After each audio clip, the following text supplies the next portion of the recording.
హైడ్రా అధికారులపై కాంగ్రెస్ మాజీ ఎమ్మెల్యే జగ్గారెడ్డి సంచలన కామెంట్స్ చేశారు. కాంగ్రెస్ ప్రభుత్వానికి చెడ్డ పేరు తెచ్చేలా కొంతమంది అధికారులు వ్యవహరిస్తున్నారనే అనుమానాలు కలుగుతున్నాయని అన్నారు. ముఖ్యంగా జీహెచ్ఎంసీ పరిధిలో కొంతమంది అధికారులు ఉద్దేశపూర్వకంగా ప్రభుత్వానికి, పార్టీకి చెడ్డ పేరు తీసుకొచ్చే ప్రయత్నం చేస్తున్నారని ఆరోపించారు.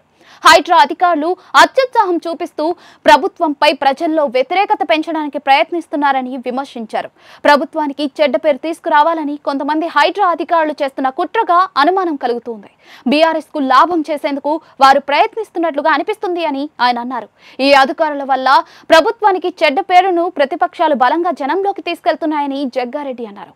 తక్షణమే హైడ్రా చీఫ్ రంగనాథ్ ఈ అధికారులపై దృష్టి సారించి విచారణ చేపట్టాలని డిమాండ్ చేశారు. జూబ్లీహిల్స్ కాంగ్రెస్ అభ్యర్థి నవీన్ యాదవ్ ను ఓడించేందుకే కొంతమంది అధికారులు కుట్రలు చేస్తున్నారని ఆరోపించారు.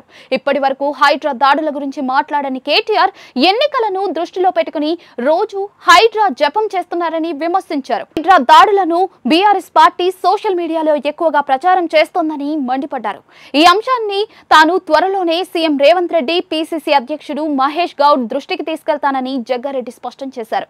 అటువంటి అధికారుల కుట్రలకు అడ్డుకట్ట వేయాలి. ఆ అధికారులపై కఠిన చర్యలు తీసుకుని దీనిపై విచారణ కూడా జరపాలి అని జగ్గారెడ్డి డిమాండ్ చేశారు.